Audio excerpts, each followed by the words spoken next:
आप देख रहे हैं सत्यमेव टाइम्स। मैं हूं आपके साथ हर्षिता। संत कबीर नगर जिले के महुली कस्बे में स्थित एक निजी मैरिज हॉल में सभा को संबोधित करने पहुंचे गोंडा के केसरगंज सांसद ब्रजभूषण शरण सिंह ने महाराष्ट्र नवनिर्माण सेना प्रमुख पर जमकर निशाना साधा। गौरतलब हो कि मनसे प्रमुख राज ठाकरे ने 5 जून को होने वाले अपने अयोध्या दौरे को टाल दिया है, जिसके बाद गोंडा के केसरगंज सीट के बीजेपी सांसद ब्रजभूषण शरण सिंह ने उन पर एक बार फिर से हमला बोला है। यह हमला उन्होंने यूपी के संत कबीर नगर जिले में बोला है। आपको बता दें कि मनसे प्रमुख के खिलाफ आंदोलन की रणनीति और लोगों में उत्साह भरने संत कबीर नगर जिले के महुली कस्बे में स्थित एक निजी मैरिज हॉल में पहुंचे सांसद ब्रजभूषण शरण सिंह का पूर्व प्रमुख नाथनगर दिखपाल पाल और गोरखपुर यूनिवर्सिटी के पूर्व छात्र संघ अध्यक्ष और जिले के बीजेपी जिला उपाध्यक्ष सत्यपाल पाल की अगुवाई में जोरदार स्वागत हुआ।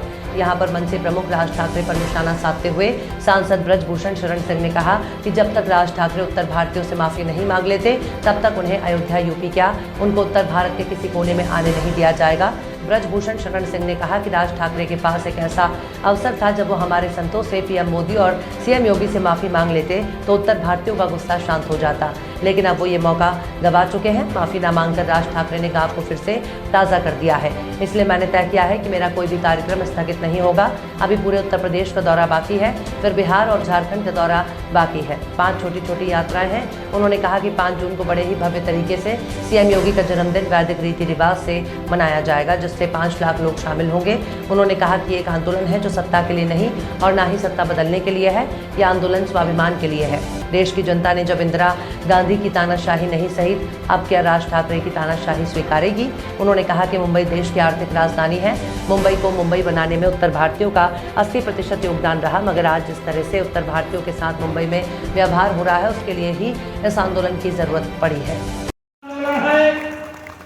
जो सत्ता बदलने के लिए नहीं है, ना सत्ता पाने के लिए है और ना सत्ता बदलने के लिए है। यह आंदोलन अन्याय के खिलाफ है और स्वाभिमान के लिए है। स्वाभिमान के लिए है।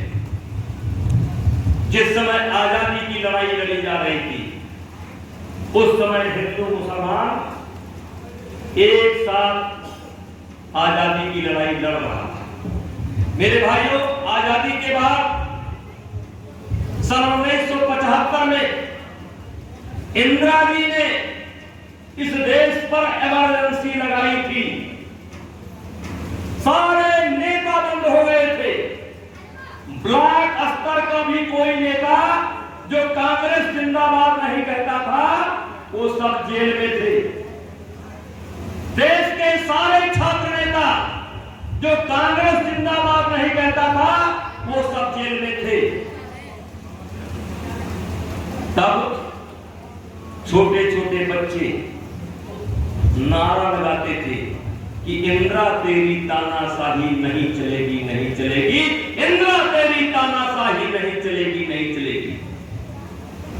उस समय लोक नायक जयप्रकाश नारायण के नेतृत्व में एक बार हिंदू मुसलमान सब इकट्ठा होकर के इमरजेंसी का विरोध किया था। लेकिन लगभग 47 साल के बाद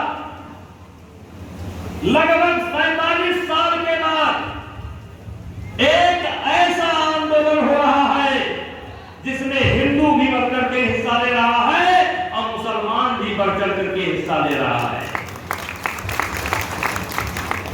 मेरे भाइयों, इसीलिए मैंने कोई कार्यक्रम स्थगित नहीं किया है। कल मेरा देवरिया का दौरा है, परवड़ा का दौरा है, बस्ती का दौरा है, फिर लखीमपुर का दौरा है परसों, फिर श्रावस्ती का दौरा है, फिर जौनपुर का दौरा है। इसके बाद मेरा काशी का दौरा है, मथुरा का दौरा है, मेरठ का दौरा है, बदायूं का दौरा है। उसके बाद मैं बिहार जाऊंगा। वहां कैमूर में मेरी सभा होनी है, वहां बक्सर में मेरी सभा होनी है, वहां पटना में मेरी सभा होनी है, वहां औरंगाबाद का नौजवान मेरा इंतजार कर रहा है। उसके बाद झारखंड जाऊंगा, रांची में कार्यक्रम होना है, देवघर में कार्यक्रम होना है और 28 को लौट करके आऊंगा। 5 दिन छोटी छोटी यात्राएं निकालूंगा। 4 तारीख के शाम को लाखों आदमी के साथ सरजू दर्शन करूंगा। 5 तारीख को 5 लाख यानी 4,99,000 नहीं होंगे, 5 लाख भी हो सकते हैं, 6 लाख भी हो सकते हैं, 7 लाख भी होंगे। अयोध्या को चारों तरफ से घेरूंगा, योगी जी का जन्मदिन मनाऊंगा वैदिक रीति रिवाज से, हनुमान जी का दर्शन करूंगा,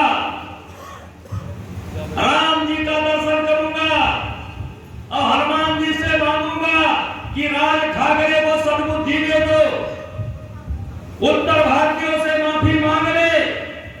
उसने किसी बड़े आदमी को नहीं पीटा है, उसने मजदूरी करने वालों को पीटा है, उसने ऑटो चलाने वालों को पीटा है, उसने रिक्शा चलाने वालों को पीटा है, परीक्षा देने गए विद्यार्थियों को पीटा है। उसको सद्बुद्धि आ जाए, वो क्षमा मांग ले तो अयोध्या भी आ सकता है, नहीं तो मेरी बात को ध्यान से सुनना। ये मुद्दा एक डिब्बे में बंद हो गया था, डिब्बे में, वो डिब्बा मैंने खोल दिया है और राज ठाकरे अगर माफी नहीं मांगेगा तो अयोध्या तो भूल जाए। झारखंड कैसा है, बिहार कैसा है, उत्तराखंड कैसा है, मध्य प्रदेश कैसा है, हरियाणा का जवान कैसा है, दिल्ली कैसी है, छत्तीसगढ़ कैसा है, वो कभी किसी प्रांत में नहीं आ पाएगा, कभी किसी प्रांत में नहीं आ पाएगा। इसलिए मेरे भाइयों, ये मेरी राय नहीं, ये देश के कोने में कहीं पर भी, देश के कोने में कहीं पर भी उत्तर भारतीयों के ऊपर हाथ उठाने के पहले उसको सोचना पड़ेगा कि उत्तर भारत का नौजवान, उत्तर भारत का किसान अब इस बात को बड़ी गंभीरता से ले रहा है। दुनिया बड़ी बोल है, दुनिया बड़ी बोल है।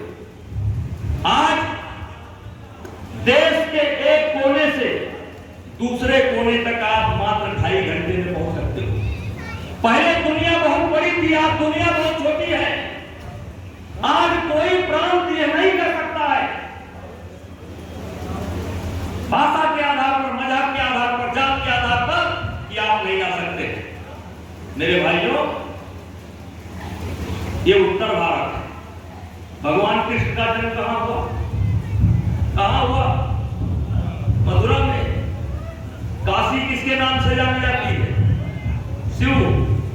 शिव ने जहर क्यों किया? राम का कहां पैदा हुए? कबीर कहां पैदा हुए?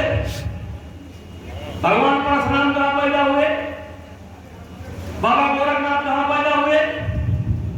आज सारे के सारे भगवान जहां पैदा हुए हो, वहां के बच्चों को आप अपराधी कहते हो। जहां सारे के सारे भगवान पैदा हुए हो और जिन्होंने मानव कल्याण के लिए अपना जीवन खपा दिया हो, आज उन्हीं के बच्चों को अपराधी कहते हो और उन्हीं भगवान का नाम लेकर के संत बनना चाहते हो। इसलिए मेरे भाइयों, राज ठाकरे की, मैं जानबूझ कर शुरू बोल रहा हूं, राज ठाकरे की ये धार्मिक यात्रा नहीं है, ये राजनैतिक यात्रा है। तो मैं आपसे पूछना चाहता हूं कि बिना माफी मांगे इसको आने दिया जाए? अब भाई आने दिया जाए? आने दिया जाए? तो सहमत है आप? ये माफी मांग ले, उत्तर भारतीयों से मांग ले, संतों से मांग ले, मोदी जी से मांग ले, योगी जी से मांग ले, बिना माफी मांग ले इसको नहीं आने दिया जाएगा। तो आप अयोध्या आएंगे? 5 तारीख को मेरे कहने से सरजू नहाएंगे? वैसे तो रोज नहाते हैं, रोज मेरे कहने से नहाते का जन्मदिन मनाएंगे, यहां मनाते हैं, जब मना लिया जाए। और मेरे भाइयों, इसलिए मैं कहना चाहता हूं कि नहीं पाप का भागी होता केवल जात, पाप करने वाला ही पाप का भागीदार नहीं होता है। सक्षम होते हुए जो पाप को रोकने की कोशिश नहीं करता है वो भी पाप का भागीदार होता है।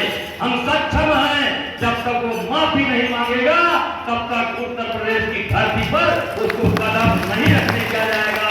इन्हीं शब्दों के साथ पुनः आप लोगों को बहुत बहुत धन्यवाद, माताओं को भी बहुत बहुत धन्यवाद। बेचारी को घाम में बैठा दिया, खुद पंखे में आ गए और महिलाओं को पीछे बैठा दिया, ये काम ठीक नहीं हुआ। अरे महिलाएं, फोटो तो नहीं खिंचाना, आओ चलो।